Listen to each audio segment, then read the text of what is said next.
So we're going to talk about oil, and we're going to talk about energy, and we're going to put this in a little bit of perspective because the President of the United States is saying that we have more oil in the United States, producing more oil in the United States than we need.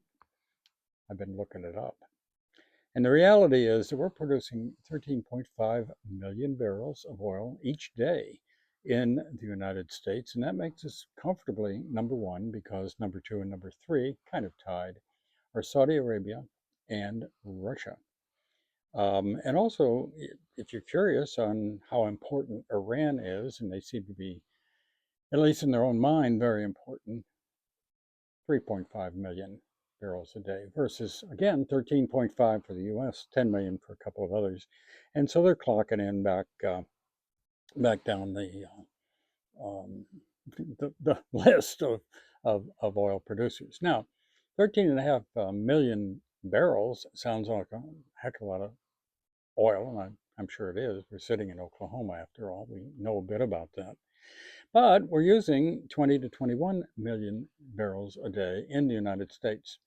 Now, if we're producing, maybe my math is a little off here, but if we're using 20 or 21 million barrels and we're only producing 13.5 million barrels, that sounds to me like we're not producing more oil than we're, it's not excessive oil. Um, I can't find any explanation for that, except that we do export oil. And this has to do with the refineries. Some use heavy crude and sweet crude and Brent, and there are all kinds of different kinds of weight of oil. And so it's probably true that we are exporting oil while at the same time we're importing a bit of oil as well. We must be importing some amount of oil after all.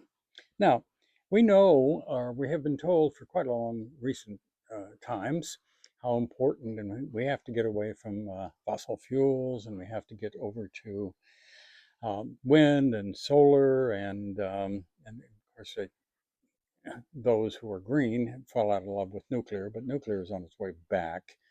Um, 3 Mile Island in the late 70s was on a nuclear plant in Pennsylvania at Harrisburg. And it kind of halfway melted down on the problem, and that took care of nuclear for quite a while. By the way, there was going to be a nuclear plant built at Black Fox over by Inola, and this was going to be public service of Oklahoma, and the public rebelled on that one for a couple of reasons. First of all, a nuclear plant in Oklahoma where we have oil. And the other problem was they were going to dip in pretty heavily into, you got to have a lot of water for a nuclear plant. And they were going to help themselves to a whole lot of water out of I'm not sure whether it's verdigris over there or whether it was the Arkansas. But anyway, um, public rose up and PSO backed off on that one. And in the end, there they were stuck with all that land, and they struck oil on it and made a lot of more money off of that. Anyway, the question is, what percentage of the United States energy today is produced is fossil, and how are we coming along with solar and windmill? And I don't think we have any nuclear plants. Well, the answer is we've already got about solidly more than a third of our energy is coming from solar, wind, and sources other than fossil. So the idea that we're not coming along in Oklahoma and in the United States towards renewables is, well, heck, it's just not true. Okay, so we went down to Venezuela and we kind of kicked a gentleman by the name of Maduro out, and we've been managing, Mr. Trump's been managing the oil out of Venezuela. That's only 1 million barrels a day. The world usage, to put it in perspective, is 101 to 105 barrels a day. And again, the United States is doing about 14% of the total production of oil in the United States. How much of that, back to Iran briefly, how much of Iran's 3.5 million barrels a day are they exporting? Well, the answer is they're exporting about about 500,000 to about 2.5 million barrels. Um, so I'm having a little trouble with all what this big to do is about. I'm going to explain this in a minute, over the Hormuz and over what Iran's doing. Well, the reason is because of an island called Karg Island, and that's where not only Iran is exporting theirs, but Saudi Arabia and probably Bahrain and a couple of others are sending their oil out through there, and it ultimately adds up to, and I keep saying this, so it might be true, that 20% of all of the oil uh, being exported and sent out around the United States, 20% goes through the Strait of Hormuz. By the way, I've been through the Strait of Hormuz. I've been to Abu Dhabi, or not Abu Dhabi, into anyway through the strait there, and I don't remember anything other than we sailed in and we sailed on a cruise ship. It was some years ago, and Dubai is right around the corner from the Strait of Hormuz, and everybody's really having having their problems. Okay, so you got Bahrain up there going through Strait of Hormuz is this 20%. Well, is exporting 175,000 barrels of oil. I mean, these are minuscule. Iraq is exporting 750,000. Kuwait, 1.5 million. And then you come back to the United States. Well, it's actually the North Sea. We talk a lot about the North Sea, which is off the east coast of the United Kingdom, Scotland. And North Sea has been producing along for quite a while, 2.7 million. Now, 2.7 million is a lot of barrels, I guess. But now let's come to Oklahoma. Oklahoma is still producing 400,000 barrels a day. Not many less than on a good day or a bad day that Iran is doing. Texas is 5.7 million barrels a day, and we got 400,000 up in Alaska. So the United States really is churning out a lot of oil, and that puts us in a position to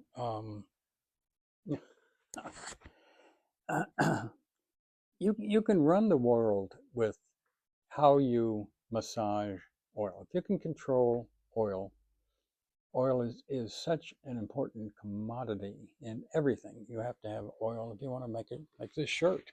You're going to have energy to do all of these things. And when you get in polyester, many years ago, polyester were oil based. So we're going to need a lot of that oil. And we're going to continue to need it and use it. Let's make sure we understand who's where in the pecking order here. The United States is first, Saudi Arabia and Russia is second, and India is number three. They're churning out 5 million barrels of oil a day. And so now we come to China. China's using 16.5 million barrels of oil a day, and they're importing 11.5 million. Now, that means potentially that you can put a lot of pressure on China in terms of how good an actor or how bad an actor, how much trouble China wants to make. Now, you have to be careful when you get up to that, because during the run-up to World War II, which began in 1939, worldwide, the United States got into it in 1941, but leading up to World War II, the United States was elbowing back and forth with Japan, and we finally cut off metal to Japan. And one of the reasons, if you ever listen to the Japanese side, the Japanese will tell you in their history that the United States precipitated Pearl Harbor, that once you cut off their ability to get to oil and metals and so forth, um, that affected their economy in such a fundamental way that they went ahead and took uh, the rubber plantations in what is now Vietnam and old Indochina, and went on down searching for oil and so forth, and also um, uh, needed to neutralize the United States as tampering around out in the Far East in their view. Ergo, this leads back to how much do you want to push China around here? Um, because we've got a lot of toys and they've got a lot of toys. And what we don't want to do is start using our military toys on one another. And this is where it becomes, we need to be careful in this world. Does China produce any oil themselves? Well, actually, they do. They produce 4 million barrels. But if you're using 16 plus barrels, or 16 million plus barrels, and you're only producing 4, you're only producing 25% of what you need. And so, therefore, you don't have much. Uh, you don't have much room to not import oil if you're going to continue to do that. By the way, Canada is number 4. They're producing 5.5 oil, and we are we're not getting along with Canada as we traditionally have, and as we probably should. And Canada is a very substantial exporter of oil. They're only using 2.3 of their own 5.5 million, so they've got 3 millions of barrels of oil that they can ship off to and make a buck on. Now, what happens when you become like Iran has with the Strait of Hormuz and say, no more, you're going to have to pay us fees to get through here, and we're going to be bad actors here. Well, you can get away with that for a while, but the one of the strengths of the West and a free enterprise is we get things solved rather quickly. So there is something called in Saudi Arabia, an east-west pipeline. And by the way, Iran attacked and put it out of commission not long ago, but it's back. They got it moving. Saudi Arabia is already moving 7 million barrels a day through the Strait of Hormuz.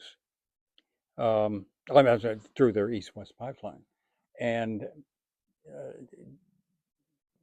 oil companies are scrambling to find new sources of oil, which is everywhere in the world, by the way. There's a huge amount of oil everywhere. And go find these and start drilling there and essentially take the pressure off of the um, Strait of Hormuz, but also kind of neutralize the mischief that Iran is potentially able to engage in. That is not something which you can't get away with in extremis for very long unless you play nice. And it's been in Iran's interest to not mess with the Strait of Hormuz, but here they are. By the way, Strait of Hormuz, everybody says, it's 20 or 22 miles wide. No, it's not. It is, but there's a channel, twin channels actually, one in and one out into the Persian Gulf there, and there's just not a lot of room. So you could actually, if you drop a tanker into that, it blow one up and do what happened at the Suez Canal a few years ago. You could block the Strait of Hormuz without much difficulty at all. All right, that's it. We just want to talk about that a little bit. Put oil in a little bit of perspective because I went and researched it and took a whole piece of notes. All the notes here on it all. And the more I researched it, the more I still want an explanation on how you can say that we got more oil than we need when we're using 20 and we're only making 13. But the president sometimes is a little bit sloppy with with his truth. All right, let's talk about the war just briefly. Mr. Trump will tell you that he's just beat the living daylights out of them, that they're pretty much that they don't have a lot left, that they're bickering among one another because you have different factions there and so forth. All of this may well be correct. And it is true that you don't really know the day, for example, at the end of World War II, that the Japanese say, all right, we've had enough, we give up. And that happened rather quickly, within a week or so, and there was a big back and forth inside it. We know now from history that the different factions inside Japan in August of 1945 were saying, give up. The other thing, don't give up. And we were dropping nuclear bombs on them and so on. And the same way with Germany in May of 1945. It really wasn't clear when that German resistance, which by that time was in Berlin, was going to sort of melt away and become not an issue. And so that's where we are now. They may well have the ability to continue on for a very long time and create a lot of mischief, or they may well just crumble like or fall like a house of cards. But when you're sitting on the other side and analyzing this stuff, and let's remember, I ran an intelligence unit in Vietnam for psychological operations for better part of half a year, 2/3 of a year. So I know what intelligence looks like that we're gathering out there. And I also can tell you, and a lot of times it is not, it's just, I don't want to be crass, but it's not worth anything, okay? Or it leads you in wrong directions. Or the very worst of this is, you can convince yourself based on this, and this of what you really want to believe. And what you never want to be when you mixing it up with somebody who's after you is to be a Pollyanna. And I think the president of the United States, Mr. Trump, goes from being a kind of a hawk, where he says, we're going to bomb the civilization, we're going to bomb them back to the Stone Age, to, well, why don't we talk? Why don't we do a kumbaya? Why don't we can work this out. It's not like after the Rodney King riots or we can all get along together. Well, one thing's for sure, our media doesn't know, and but they're going to sound off, and they do sound authoritative because they have to in their own mind. So we're all going to, we're all sitting in the cheap seats here, waiting to see how this works out. And it's by no means clear to me how it's going to work out, because if you go and say, oh, well, why don't we have some negotiations? Why don't we talk to them?